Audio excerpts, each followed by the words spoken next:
All right, week 11. Welcome in. I got a lot written down for this one. This week, we're going to go even deeper.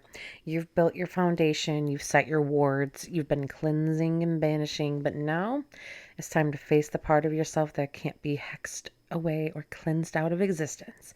The parts of you shoved down, the pain you buried, the habits you inherited or built just to survive.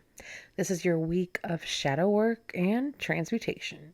You're not just observing the shadow, you're going to start working with it, speaking to it, listening for its needs, and learning what it's actually trying to protect you from. Because at its core, your shadow is just unprocessed power.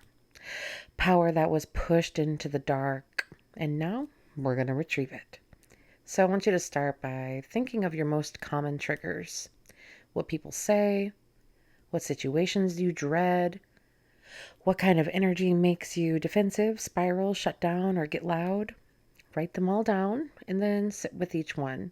One by one, ask yourself where that came from.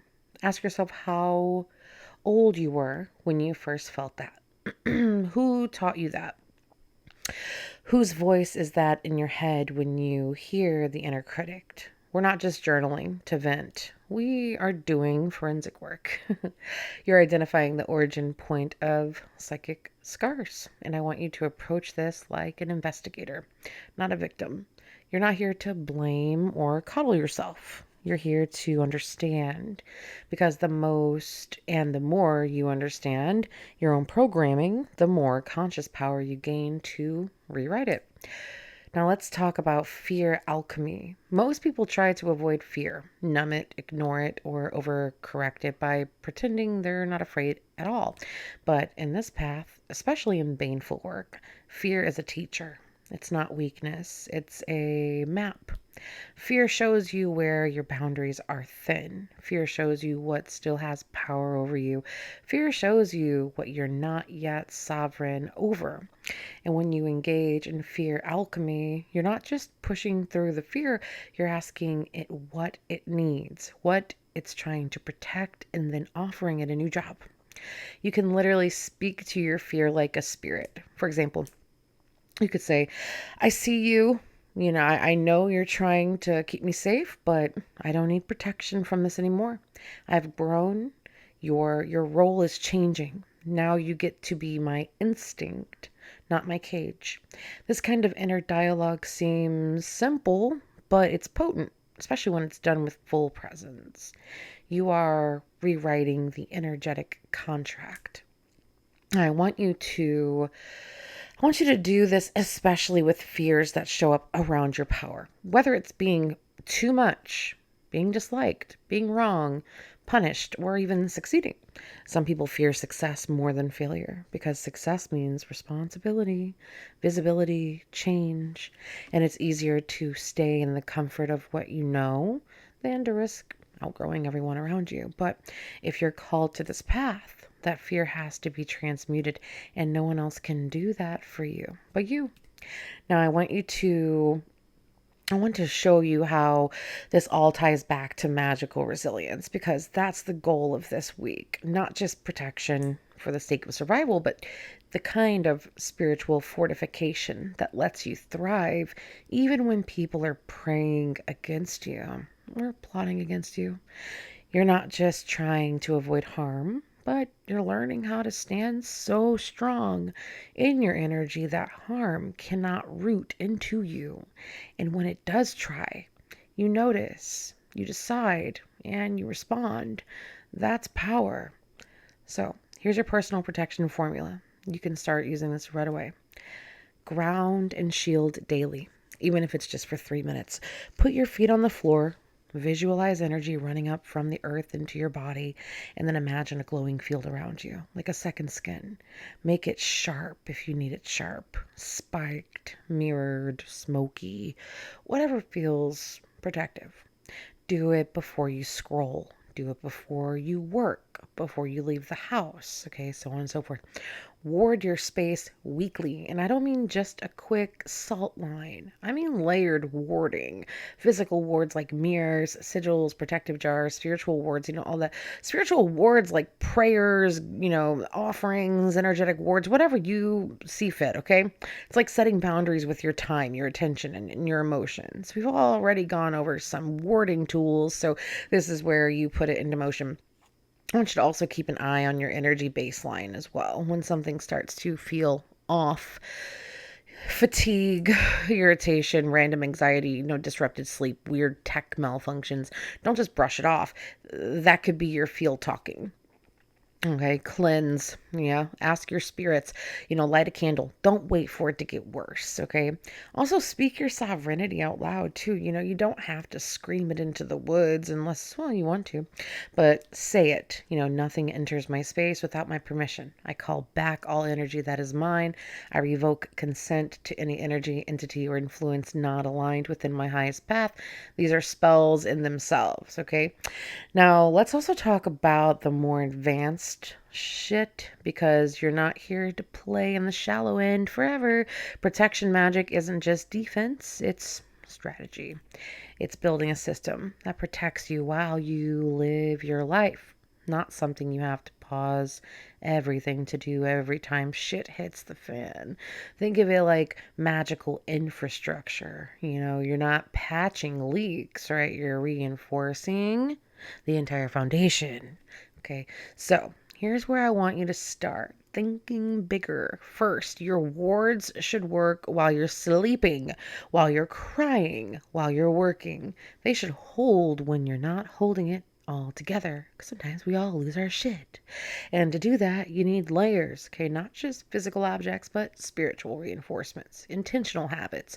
A mirror facing the front door is good, but a mirror that's been charged with a petition, cleansed, blessed, and set to reflect harm, that's a ward. That's active magic, and that's what you're building. Okay. Secondly, your boundaries are part of your protection. Who gets your time? Who gets access to your energy? Who gets to be near you when you're manifesting or casting spells? Who gets to watch you succeed? It's not just about avoiding negative people. It's about being sovereign enough to know who you want in your field and who doesn't deserve a seat near your fire. And if they get too close to it, let them burn. Sometimes the boundary is a spell. Okay. Also, let's talk spirits. I don't care what tradition you come from. There are always allies, whether it's your ancestors, a deity, a protective spirit that you've met, or even your own higher self in warrior form. You are never truly unguarded if you build and maintain those relationships, but the key word is maintain. Don't just call on them when you're desperate. Offer, honor, acknowledge, build that bond, that connection. Okay, it's going to become part of your safety net. Yeah. And finally, baneful magic is protection magic. If someone keeps testing your boundaries, if someone sends energy your way, if you feel a target on your back that won't go away, you're allowed to respond. They can fuck around and find out. Literally.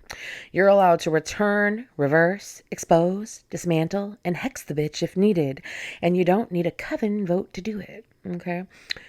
I want to get into specifics now. Actual methods, tools, and setups for your protection system. These are things I recommend that you start working into your practice little by little until they feel second nature.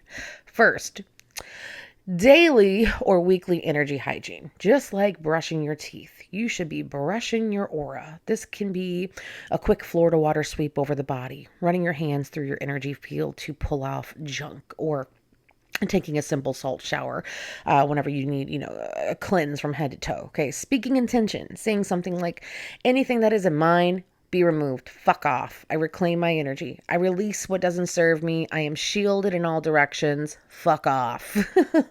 Even 3 minutes of this weekly will change your spiritual baseline. Okay. Also, physical wards. Yeah. This includes mirrors, charms, poppets, jars, sigils, protective herbs and oils, etc., etc., etc. Set them up by doorways, under beds, near windows, or in your car. Okay, you can start simple. Black salt in the corners, rosemary over the door, a charm bag tied with red thread, a petition inside of it. You can layer them. Okay, mirror plus some oil plus prayer plus sigil, and it's so much more. Anyways, spoken word and intention are going to be major parts of protection. Okay, like you can use a set of phrases as a verbal ward. Okay, you are not welcome in my space. Fuck off, or return to sender, sealed and mirrored, and fuck off. The voice carries power. When you charge something with your voice, it holds the imprint of your will. That's why banishings, clearings, and even hexes are so often spoken aloud. Let's also not forget ancestral protection. Okay, if you work with ancestors, make a habit of asking for protection during offerings. Set up a boundary at the edge of your home. Light a candle and say something like, stand at my gate. Shield what is mine. Let no harm pass through. May they all fuck off. Okay, sorry. That kind of spiritual line in the sand is powerful when backed by real connection. All right. Also want to talk about decoys. Baneful witches use decoys often. Hello. Set up a poppet that represents your energetic body. House it in a secure location. Change it to absorb harm directed at you. Okay? You feed and protect it like it's you, right? The more attention you give it, the more it becomes a target instead of you. That's a master level warding method, but it's incredibly effective when done with care. We're going to also go deeper into layering wards as well, because that's one of the biggest mistakes I see people make. They do one little jar and they think they're protected for life. Girl, no. Wards are like security systems. You don't just lock your front door and leave the windows wide fucking open, right? No, because you got some creepy fucker coming through there trying to steal your shit. So think of protection in layers: physical, energetic, and spiritual. All right. So layer 1, physical and environmental wards. This includes black salt, protective herbs, wards, jars, boundaries, sigils on doorways, items like iron nails, rusty pens buried near thresholds, herbs like rosemary, rue, mugwort, bay leaf, basil are all great for this layer. You can even mark your home with Florida water, moon water, and a cross or a circle motion around windows and door frames. Okay, that's your first perimeter. Personal shields as well. Yeah. So like these are energy based protections, right? Like you carry on you or you wear them, like charged jewelry, enchanted perfume, red thread bracelets, sigil tattoos. You should also know how to do a quick energy shield visualization. It could be a mirrored bubble, a flaming cloak, or even like a web of thorns, depending on your vibe. But the point is to have something active that you renew often, especially after draining interactions. And, we're not going to talk about who those draining interactions are, but in-laws. Anyways, spiritual enforcers. Okay, we're talking your ancestors, deities, spirits, familiars, servitors, anything that you work with spiritually that can act as backup. They are not servants. Okay, so don't treat them like bouncers unless you have the that established. But you can ask them to assist with protection. For example, calling on Hecate to stand at the crossroads, asking Lilith to guard your name, charging a familiar spirit to alert you when danger enters your field. You can also use trapped spirits if you find some nasty ones to trap. We could talk about that later, but decoys and reflection as well. Like I mentioned before, poppets, mirrors, wards, they work on the idea that you don't just stop the harm, you reroute it. A baneful mirror ward can bounce the energy back to sender, right? Sealed and reversed. A poppet can act like a lightning rod for malice, but you've got to keep feeding and maintaining it. That's a serious tool, not a one and done. Yeah. Passive magic as well. I want to talk to you about that. So this is where your environment is set up to constantly protect you, even whenever you're not actively casting, right? Like things like programmed crystals, enchanted home decor, music with protective affirmations, or even lighting a candle every morning with intention and snuffing it with a blessing. Think of this as your energetic homeostasis, okay? Constant low level defense, just like breathing, okay? Every layer that you add makes your system stronger. And when you're being targeted or you're going through high stakes spell work, you need those layers to hold. Yeah. Think of it like a magical immune system, basically. Daily maintenance builds resistance. Of course. Let's also talk about energetic and magical hygiene a little bit more because keeping yourself clean is just as important as keeping yourself protected. You wouldn't layer perfume over body odor and call it a day, right? I mean, some people would, but we're going to smell it, bitch. Same thing with energy. If you're holding on to gunk, okay, resentments, attachments, other people's baggage, whatever, your words are going to have to work over time and eventually weaken. So here's what I recommend. I need a breath. Let's breathe. Woo! Daily energy check-ins. You don't need to do a full ritual every day, but at least once in the morning and once at night, stop and check your energy, okay? Are you tired? Are you irritable, disconnected, foggy, overly emotional, too numb? That's a sign something is in your field, okay? Unless you had a long day and you just need to sleep, okay? Use your discernment. But run a hand over your body, palms out, and feel for any hot, cold, sticky, or heavy areas, okay? That's where your energy is blocked or being pulled. Cleansing practices as well. Like this could be physical and spiritual at the same time. So showers and baths are so fucking underrated for clearing energy, especially if you add herbs, oils, and tensions. You know, it's like a simmer pot for our body. Use herbs like rosemary, hyssop, mint, mugwort, lemon balm in a simmer pot or bath. You can also use smoke cleanses with ethically sourced white copal, myrrh, pine, wormwood, whatever aligns with your practice. Florida water or moon water on your hands, face, and the back of your neck is really great in a pinch as well. I like to keep black salt or witch's salt in my shoes or under the doormat. It's petty and effective. Also, mirror work and shadow work, like reflecting on what you've internalized, is so fucking ginormously huge. Sometimes the gunk in your field it isn't even from a hex or a bad spell. You know, it's your own thoughts looping like a curse. You know, journaling, voice recording, sitting with your mirror and just asking, hey, bitch, what is mine to carry? Because I need to let some of this off. I can't do it anymore. You know, it can bring a lot of clarity. Dump the rest, okay? Energetic baths weekly. You already know I love a spiritual bath. I'm a bath girly, but this is your recharge station. Add herbs like basil for clarity, rue for banishing, chamomile for soft protection, and dead nettle to reset your field. Anoint yourself with oil after, like a homemade blend or even olive oil mixed with some yarrow, and seal your energy back in. Of course, do a patch test to make sure you're not allergic to any of those herbs. I don't, take any liability for that. I'm not a medical doctor. You get what I'm saying. Anyways, cord cutting and energy reclaiming as well. This one deserves its own script, and we'll get there. But for now, be aware, energetic cords, they're not just romantic. You can be tied to a toxic client, a manipulative friend, or even a stranger online who's obsessed with your page. Simple cord cuttings, visualizations, all of that helps, but don't stop there. Once it's cut, call your power back. That's the key part most people forget, okay? You're not being paranoid by doing all of this. You're being clean, energetically speaking, that is, okay? That's what gives your magic strength and your words power. Okay. Now, when we talk about energetic hygiene, a lot of people think it just means like doing a cleansing bath once a month or burning sage, which you better not be burning no frickin' sage, right? We already talked about this. But whenever things feel off, right? But hygiene, real daily energetic hygiene, is about the consistent upkeep of your spiritual body. Think of it like brushing your teeth, washing your face, moisturizing your skin, eating good food. You don't wait until you have an infection to clean a wound. You keep it clean so it doesn't get infected again or reinfected or infected in the first place. Same concept. So here's how I want you to start thinking. Sorry, gotta crack my knuckles. How I want you to start thinking about your magical hygiene routine. Energetic hygiene. This is the daily, weekly stuff. Okay. Quick resets, grounding, detaching from cords, getting rid of thoughts, energy, emotions that don't belong to you. We'll go over some fast techniques you could do anywhere. Okay. Spiritual maintenance. This is the deeper stuff. Okay. Cleansing baths, aura brushing, cord removal, altar resets, reworking your wards if you've been feeling drained. Yeah. Banishing or even counter cursing if something's clinging to you. Okay. Also some diagnostic practices for you. This is the part where you check in, okay, using tarot, pendulum scrying, or just intuition to ask, hey, what's mine? What's not mine? What do I need to release? It's like doing a scan on before starting a ritual, okay?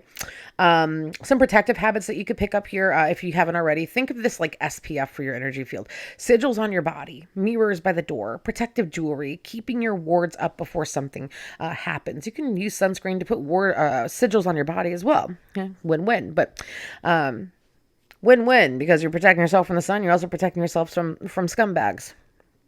Anyways, we're going to go ahead and, where were we? ADHD kicking in, a squirrel. Ah! Okay, so let's talk about morning resets, okay? 1 to 3 minutes. Whenever you wake up, before you grab your fucking phone, because I know we all do that shit, before we grab our phone, because we're all so tuned in, just take a minute, okay? Sit up, close your eyes. Okay, say in your head, out loud, either one. Anything that is not mine, I release. Anything I don't need, I return. I am grounded. I am shielded. I am whole. Then visualize your body glowing, okay, light or shadow, however you like to see it, moving from your feet to your crown, like rinsing your aura clean with running water or white smoke, okay? If you're in the bath or shower, you could literally say this while the water hits your body. Water remembers and water releases, okay? You could visualize it carrying away down the drain, whatever you're done with, okay? Cord maintenance is so important as well. Like even if you didn't do full-blown cord cuttings, you could say, any lingering threads from others that are draining me, fuck off. I release you now. Visualize that thread being snipped. If you ever feel tired, after texting someone or something, thinking about someone, seeing someone online, do this fucking immediately, okay? You could do a breath work reset as well, like deep breathing through the nose. 4 counts, hold 4, exhale 4, hold 4. This calms your nervous system and pushes out stagnant energy. You do not want to cast spells with a fucked up nervous system. Pocket charms as well. I keep a little folded sigil paper or charged charm in my pocket or my bra daily. It doesn't have to be elaborate. Just something that you charged with your intention that says, I remain sovereign, or whatever you're feeling. What is that fucking noise? Okay, whatever. So this is about habit stacking, basically, right? Like, you don't need to add magical chores to your life. You just build protection and release it into the routines you already have. I don't breathe when I talk, so I have to take deep breaths. Okay, let's all breathe. How are we feeling? We need a drink of water. We doing good, guys? Have you subscribed to me? If not, subscribe to my YouTube channel. Okay. Now, cleanse your space and your body. Pick a day of the week to become your default reset day. Okay. A lot of which is like Sundays or Mondays, but truly just go with what feels intuitive on that day. Do a full house cleanse. Okay. I'll give steps again when you need them, but take a spiritual bath or shower after. Okay. Think of it like clearing out the clutter and then recharging your vessel. And I want you to re-anoint your wards. If you've set up wards, mirror wards, boundary jars, baneful objects, just take a freaking moment and once a week. That's it. Walk by them, relight them. If they're candle based, add a drop of oil, whisper to them, or just acknowledge their presence. You're seen, you're strong, you're active. That's it. Think of them like spiritual watchdogs. You wouldn't adopt a dog and then ignore it all week. That'd be horrible. Of course not. Weekly cord checks as well. So just do a little intuitive scan. Who's been draining you? Who are you thinking about more than you should be? Write it down. Don't forget. Are there any energetic leeches? It doesn't mean that they're evil. It just means you're energetically entangled and it's time to cut that bitch's thread up out your life, okay? You can use a red thread or knife motion, but even a sharp exhale and firm intention will do the job. And say, this bond no longer serves me. I release it now and I am done. Okay. Also, I want to talk about journaling a little bit. So journaling or whatever, at least once a week, journal or pull some cards for yourself. Check in. Where are you giving too much? Where are you not feeling sovereign? Where is your energy leaking? And fix it. Okay. Recharge. Recharge. Breathe. It's not all about cutting or clearing. Weekly hygiene should also include putting energy back into yourself. That might mean putting your feet on the earth, taking a fucking nap, playing music, dancing, playing Fortnite, I don't know, spending time at your altar, whatever. Feeding your spirits, drinking water while saying, I fill my cup. Because if you're always clearing and never recharging, well, you're just staying empty. Monthly energetic resets are where we level up, right? Like you're not just cleaning, you are evaluating what needs to evolve. These resets should be deeper, more intentional, and ideally aligned with either the full moon, the dark moon, or your spiritual cycle of choice. You could pick a lunar phase or an astrological timing that fits your style, but consistency is the key. Okay, so here's how to structure it. Review your spiritual goals, okay? What did you intend this past month? What actually happened? Where did your energy go? Who did you connect to or disconnect from? Okay, this is the time to really reflect on what shifted internally and externally. Think of it like a personal audit. Did that spell work land the way I wanted? Is my altar still resonating with my needs? Do my guides feel close or distant right now? Okay, this helps you course correct in real time instead of just spiritually coasting. Okay. Um, Also, deep space cleansing and altar refresh is so important. Monthly resets are a perfect excuse to fully wipe down your altar, change out offerings, reorganize, dust the places that you neglected, throw away old spell remnants unless it's, meant to be long term, change altar cloths, replace dried herbs or stale water. If it's been a rough ass month, you may even want to do a floor wash or smoke cleanse in every single room. Open your windows, okay? Turn on music, make it a ritual, make it a good time, okay? Energetic detox. So fucking important. Take a deeper spiritual bath or shower. Use salt scrubs. Okay. Add herbs like mugwort, hyssop, rosemary. Use sound cleansings, bells, rattles, even a playlist that feels like it cuts through the motherfucking noise. Say affirmations while you scrub. I release what isn't mine. Fuck off. I reclaim my light. Fuck off. I send back what was never meant to stay. Fuck off. Okay. Invoke your inner Gordon Ramsay. Evaluate relationships and boundaries as well. Like who or what feels heavy? What patterns repeated this month? This is where divination gets powerful. Pull cards, okay, or scry with intent of seeing your blind spots and then take action. Okay, that might look like cord cutting, mirror work, or even blocking someone, which that's the funnest thing to do, right? But hey, you're not being dramatic, you're being discerning. Okay.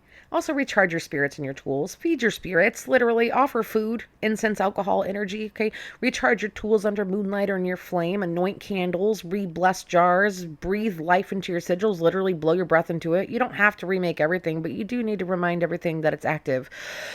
Whew, that was a long breath, bitch. Whew. All right. Also, check your own frequency. How do you feel about yourself right now? Are you aligned with your own power? Where did you shrink? Where did you shine? This is a moment of reclamation. So reclaim the parts of you that dimmed this month. Speak your own name out loud. Say something like, I come back to myself fully, boldly, without apology. I am that bitch. And we are, indeed. Let's talk now how to recognize when your energy is off before it manifests into a full down fucking breakdown and spiral. Spiritual burnout. This part is crucial for witches who do any kind of baneful or intensive work. But honestly, everyone needs this. Think of these like internal checkpoints. You should be running regularly, daily, if possible, weekly at the minimum. Okay. You're suddenly tired around specific people, places, or items. This isn't regular tired. It's a drained, heavy, tired, slow kind of tired that shows up as soon as you enter into a room, talk to someone, or hold a specific object. Ugh, we've all felt that. That's a red flag. Your aura may be getting siphoned. This is especially common if you have left yourself wide open after spell work or emotional breakthroughs. I don't know why some people still do that, but we do. Okay? Don't do that. You've got emotional whiplash for no clear reason, extreme mood swings that don't feel like your own. That could be a sign of spiritual interference. Doesn't always mean that you're cursed. Could be bipolar disorder. I'm not a doctor. Go get checked. But you may have residual energy stuck to you, okay? Especially if your emotions don't feel like yours or, are out of proportion to the situation, okay? You're having random headaches as well. Migraines, nausea. Body tension, spiritual misalignment loves to show up in the body. If your neck or shoulders are constantly stiff, your stomach is knotted, or you feel pressure in your head, it might be energetic, not just physical, okay? Especially if it lifts temporarily after cleansing or warding, okay? Nothing is sticking. Your magic isn't landing. Okay, spells that usually work start fizzling. Divination feels flat. Candles tunnel or won't stay lit.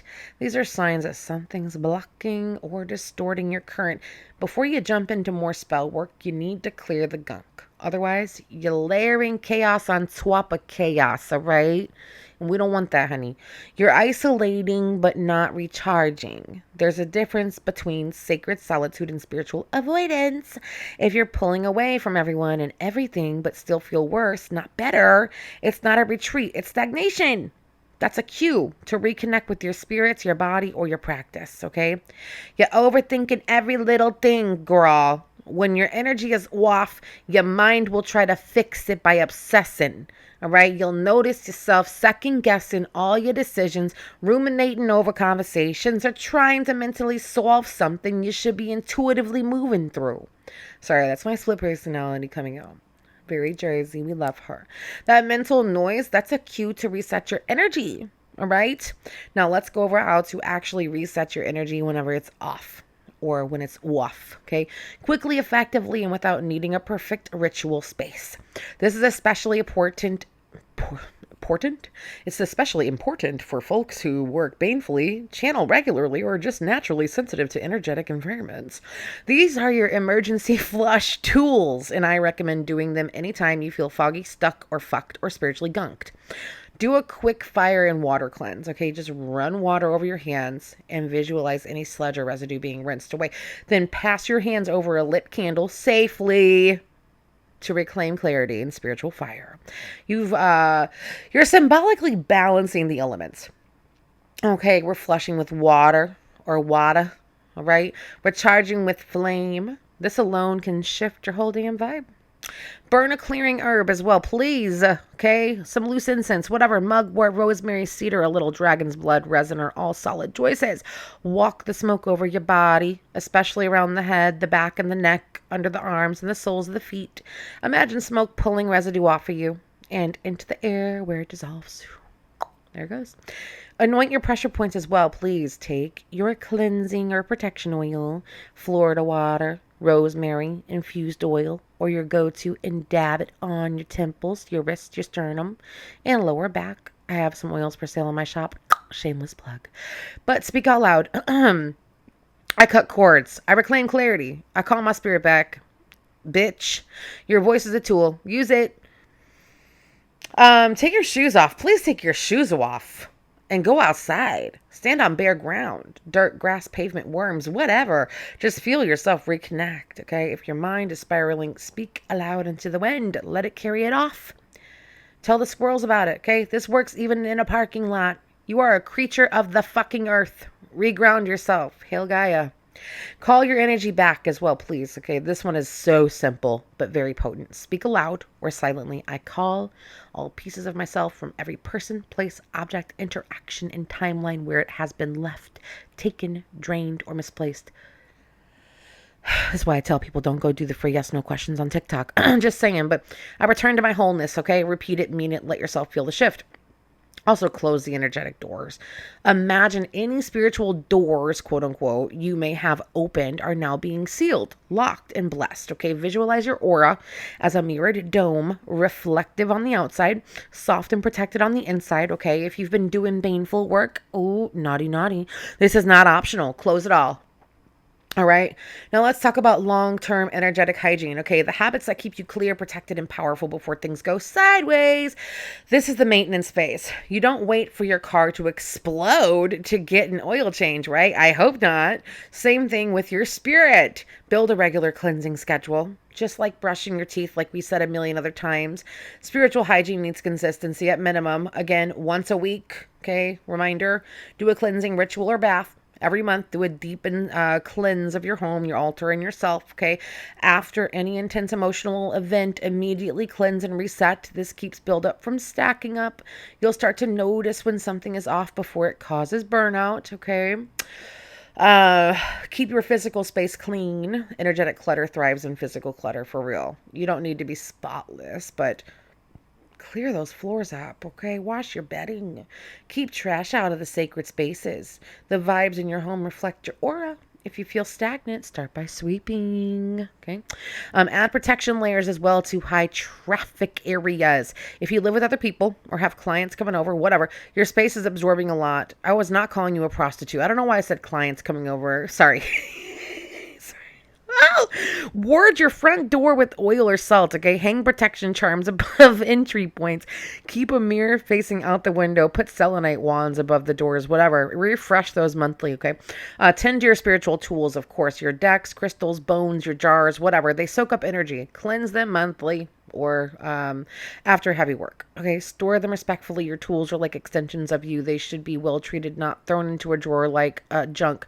Also, if you are an escort, no tea, no shade, honey. You better get those clients and get that bag, baby. I don't care what you do, honey. No judgment here. Regularly check your own energy as well. Pull a damn card, pendulum or ruin. Okay, ask where am I energetically right now. Is anything attached to me that shouldn't be? Fuck off. What do I need to release today? Fuck off. Spiritual maintenance starts with awareness. If something feels off, don't wait. Cleanse it. Okay. Let's get into a bit of advanced energetic layering as well, especially if you're someone who does baneful work, spirit work, or lives in a high drama or high traffic environment. Think of this like warding in 4K resolution, okay? I want you to stack your wards, okay? One basic ward is great, but layering is like adding multiple firewalls. Start with physical layers, okay? Clean space, organized altar, swept floor, okay, that kind of thing. Magical layers, we're talking salt lines, herbs, sigils, mirrors, charged objects. Spiritual layers, spirits that you work with, ancestors, deities actively protecting the space. Mental and emotional layers, okay, your own energetic awareness, boundaries, and regular check-ins. The more layers, the harder it is for a bitch to sneak in. Okay. Again, reminder, create decoys and false altars. False altars. This is a trick used in cunning craft. If someone's trying to spiritually spy on you, they might get misled. Set up a small space with a candle and some decoy petitions. Place some glamored wards around it so it feels like the real power source, okay? Your true altar or work stays elsewhere, well guarded and private. It's like leaving a trap door open for whoever's trying to get in. Also, I want you to use glamour magic in your warding. I want you to make your home or aura seem less noticeable or more intimidating, depending on what you need. Okay, want to disappear from someone's radar. We could do that. Ward with glamour herbs, okay? Mistletoe, slippery elm, violet. You want to seem untouchable? Layer with sulfur, belladonna imagery. Please be careful with actual belladonna. Be careful, do what you do, but you could use imagery, okay? And command oil as well. This is especially useful for people dealing with stalkers, exes, or obsessive attention. Also, anchor your wards with offerings. Feed your wards the same way that you feed your spirits. Pour a little water or oil at your ward's base, okay? Place coins, flowers, incense near protective statues or charms. Even just saying thank you for protecting me. Daily, of course, that's going to add strength. I do this every single morning, every night. I do it multiple times, but words are not just objects. They are spiritual entities. Once activated, treat them like allies because they are, okay? Also, regularly cleanse and reseal, please. Wards, again, like I said, they degrade over time, even the strongest ones. Use moon cycles as a reminder. Cleanse on the waning moon. Reseal on the waxing moon. Smoke, cleanse your home quarterly at minimum. Refresh mirror wards every month with oil or spit. Yes, spit. I was going to say Haktua. I'm sorry. It's old school and it's personal. All right. To wrap this lesson up, I want to emphasize this one core truth. Energetic hygiene and layered protection are not just spiritual maintenance. They are spiritual sovereignty. Okay. When you are cleansed, sealed, and reinforced on every level, we're real close right now. Your energy becomes a fortress and you stop attracting situations and people who prey on vulnerability. Most of the chaos people deal with emotionally, physically, spiritually comes from having no energetic structure. And the more baneful work that you're doing or the more potent your path becomes, the more structure that you'll need. You cannot send out powerful energy if you are leaking like a cracked cauldron. So from here forward, I want you to start thinking of every action you take, from cleaning your mirror to lighting your altar candle, as contributing to a strong spiritual ecosystem. Not one moment of your care is wasted. This week's assignment Do a full body and home cleansing using the methods that we discussed. Okay, use herbs, smoke, water, intentional speech. I want you to also set up at least one physical ward. Okay, mirror jar, poppet, charm, anything that you feel drawn to, and give it an anchor, oil, offering, or spoken command. I want you to create your layered warding map. Okay, divide it into the 4 layers: physical, magical, spiritual, mental. Write what you currently do in each layer and what you want to add. You could use drawings, bullet points, write it out, journal style, whatever. Also, check in with your home energy after 3 days. And again, after 7, write down any changes in how the space feels or behaves. And let me know how it goes. If anything weird happens, tell me immediately. You're building a fortress, so make it beautiful, make it brutal. Make it beautiful and make it brutal. Okay, Beauty and the motherfucking Beast, bitch. We could be both. Hello, how you doing? Hallelujah. And that's about it. Thank you so much for dealing with my manic outbursts, and I hope that you learned something. Sorry for the heavy breathing. My allergies are acting up. And I literally don't take a breath for like a good fucking 30 minutes. It feels like, I just keep going and going and going and going and going until finally I'm like, I'm going to pass out, take a breath. And then it's just, whew, bitch. And usually I would edit out the heavy breathing. Ooh, but I can't be asked. So I'm sorry. We're at 40 minutes. All right. Thanks for tuning in. I will see you next week.